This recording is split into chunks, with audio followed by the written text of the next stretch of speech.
भाई और मैकेनिक कहता है असेंबली डालना है।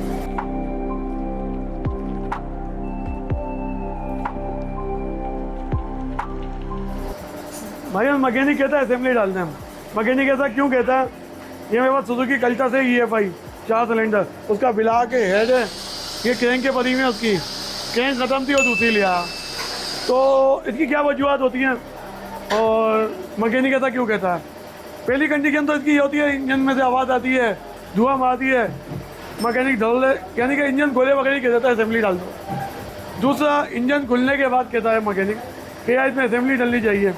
इस दोनों में क्या वजूहत होती है इन दोनों की, इस बारे में आज बात करेंगे। क्या पहले तो मैकेनिक इंजन खुलने से पहले ही क्यों कहता था कि असेंबली डलनी चाहिए, पहले उसके बारे में बात करते हैं। बाद वक्त मैकेनिक इंजन खुलने से पहले ही सोए से कहता है असेंबली डलनी चाहिए, कस्टमर को जल्दी होती है, बहुत जल्दी होती है। इंजन रिपेयरिंग में कम से कम 4 से 5 दिन का टाइम लग जाता है इंजन की कंडीशन के ऊपर। उसको खोलना होता है, मशीनिंग होती है, पार्ट्स की सोर्सिंग होती है, या कंप्रेसर बन गया, पार्ट्स की सोर्सिंग होती है, उसकी धुलाई होगी, वापस फिट होता है, तो 4 से 5 दिन इसके अंदर लग जाते हैं। गाड़ी वाले को जल्दी होती है, वो कहता है असेंबली डाल दे भाई, तेरी मर्जी है, सही है। दूसरी वजह इसकी ये होती है, मैकेनिक को काम कम करना पड़ता है। वो असेंबली खोलता है, लेके जाता है, दूसरी असेंबली लेता है, उसकी जिम्मेदारियाँ भी ख़त्म हो जाती हैं। दूसरी असेंबली ख़रीदी हुई है, उसमें से आवाज़ आ जाए, धुआं दे, असेंबली बेचने वाला जाने और ख़रीदने वाला जाने, मैकेनिक इसकी जिम्मेदारी नहीं लेता। असेंबली बेचने वाला ज़्यादा से ज़्यादा 1 हफ़्ते की जिम्मेदारी ले लेता है, ज़्यादा से ज़्यादा 1 हफ़्ते की जिम्मेदारी ले लेता है, इससे ज़्यादा जिम्मेदारी नहीं लेता। उसके बाद जो कुछ भी हो वो आपका है। और बाद वक़्त ऐसा भी होता है कि असेंबली डालने के बाद दोबारा उसकी रिपेयरिंग पे भी कहानी आ जाती है। दूसरी चीज़ है, इंजन खुल गया। अब इंजन खुल गया तो किस सूरत हाल के अंदर असेंबली डलनी चाहिए, तो हमको बताते हैं, आपको बताते हैं कि कुछ चीज़ें बहुत ज़रूरी हो जाती है, इस पर असेंबली डलनी चाहिए। असेंबली डलने से पहले सबसे पहली चीज़ तो ये कि ये ब्लॉक या हेड ये गला हुआ ना हो, इतना गला हुआ ना हो, यानी कि ऐसा हो कि ऊपर से थोड़ी टचिंग होती है तो सही है, अंदर से गले होने के ना चांस कम हो। और ये चीज़ सबसे ज़्यादा है ना गाड़ी के मालिक को पता होती है कि उसने पानी कौन सा डाला, कूलेंट इस्तेमाल किया, खारा पानी तो नहीं डाल दिया। अच्छा, इंजन में कभी भी फिल्टर पानी मत डालें, लाइन का पानी डालें, उससे बेहतर तो है कूलेंट से अच्छी चीज़ नहीं है, सही है। ये गला हुआ नहीं है, कोई जगह क्रैक नहीं है, इसका इंजन नंबर अपना है, सही है, कैम की जगह सही है, सही है। इसके अंदर असेंबली डालने की कोई ज़रूरत नहीं है, ये रिपेयरिंग होता है, आपका अपना नंबर बच जाता है इंजन का। अगर इंजन का नंबर इसका अपना है तो इंजन का नंबर बच जाता है, सही है। और जो इसका सामान डलता है वो आपके सामने डल जाता है कि इसके अंदर क्या क्या सामान डल रहा है, हर चीज़ आपके सामने डल जाएगी, सही है। एक चीज़ और होती है कि ज़्यादा फेस हुए हुए ना हो, ज़्यादा फेस हुए में उसका हल तो होता है, थोड़ी सी मैकेनिक को चेन वाली गाड़ी में चेन सेट करनी पड़ती है, और बेल्ट वाली गाड़ी में तो बहुत आसान होता है ये मामला, सही है। ये फेस हुआ होता है, मशीनिंग वाला अच्छा है और मैकेनिक को इजाज़त देता है, एक अच्छा काम हो जाता है। अब जैसे मिसाल के तौर पे ये इंजन है ना, ये हमारे पास आया, इसकी क्रैंक ख़त्म है, ये क्रैंक खरीद के लिया है, इंशाल्लाह रिपेयर होगा। स्टैंडर्ड की क्रैंक ले आई है, 50 की भी होती है, 75 की भी होती है, चलती है, गाड़ी की रनिंग के ऊपर ही है। ऑयल पंप नया डल जाएगा तो ये इंशाल्लाह इंजन सेट हो जाएगा। अच्छा, अब इसकी दूसरी वजह होती है इस पर होने वाला खर्चा।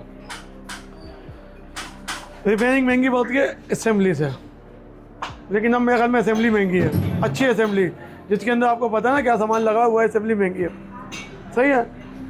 और ये महंगी ही पड़े ना, कम से कम आपको पता होता है इसके अंदर क्या सामान डला हुआ है, सही है।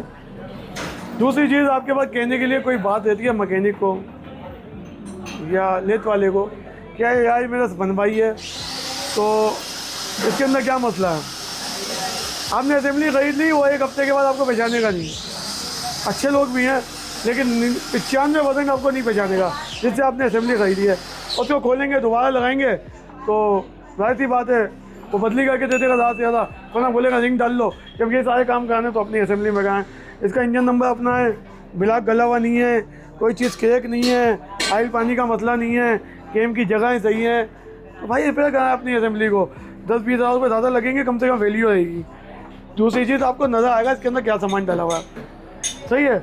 और लेकिन एक ये सूरत के अंदर ये ब्योरी के ब्लॉक है, जैसे चैम्बर में, कोरे में कास्ट आयरन के ब्लॉक होते हैं, नीचे दिखाओ पर VXR के अंदर। अच्छा, अगर इनकी ये जगह बची हुई हो ना बोल्टों की, जहाँ पे हेड टाइट होता है, करीब ला के दिखाओ, इसमें तो बुश लगे हुए हैं। तो कास्ट आयरन के ब्लॉकों की अगर ये जगह फटी भी हो ना, एक हाथ हो तो बनवा लें, वरना इस सूरत के अंदर तो भाई इसको चेंज करते हैं असेंबली। हम खुद रिकमेंड करते हैं कि इस सूरत में असेंबली चेंज करके ब्लॉक चेंज करें। लेकिन ये कि ब्लॉक चेंज करके अपने सामने सामान डलवा लेना, तो मेरे ख्याल में सबसे मुनासिब वही है। इंजन यानी कि इंजन की निशानी ये होती है कि उसको लाल कर देते हैं। मेरा हीटर बंद किया हुआ, मेरा कस्टमर आ रहा है उधर और लाइट का इशू था, तो इसकी निशानी ये होती है, जो मैकेनिक इंजन देखते हैं ना, तो उसकी निशानी ये होती है कि वो लाल हो रहा है इंजन। तो ये अब जो है ना, इसकी मशीनें आ गई हैं भाई, उसको पता ही क्या कहते हैं, वो ऑयल वाइल साफ़ करने की मशीनें होती हैं, कार्बन क्लीनिंग कहलाती है वो करके इंजन को रख लेते हैं और फिर ऑयल डालते हैं, एक आध दफ़ा ऑयल निकाल देते हैं। उसका 1-1.5 लाख रुपए की असेंबली होती है। इस काम में 5, 10, 15 हज़ार रुपये खर्च होते हैं। वो असेंबली आपको लाल भी नज़र आएगी और अच्छी भी होती हैं, बाद होगा रिपेयरिंग कराना असेंबली डालने से। असेंबली डालना आसान है, अच्छा हल होता है, लेकिन हर दफ़ा अच्छा हल नहीं होता। बाद होगा जान छुड़ाने के लिए, जिम्मेदारियों से बचने के लिए, मेहनत कम करने के लिए लोग असेंबली डालते हैं। तो सबसे पहले 2-4 चीज़ों का ख्याल रखें, नंबर अपना हो, गला ना हो, हेड को टेस्ट कराएं, ब्लॉक को टेस्ट कराएं और बिस्मिल्लाह पढ़ के डालें। थोड़ा ख्याल करें, अपनी आंखों के सामने का सामान डला होगा, अब रखने की गाड़ी है तो ज़्यादा अच्छा चलता है। सही है, अल्लाह हाफ़िज़।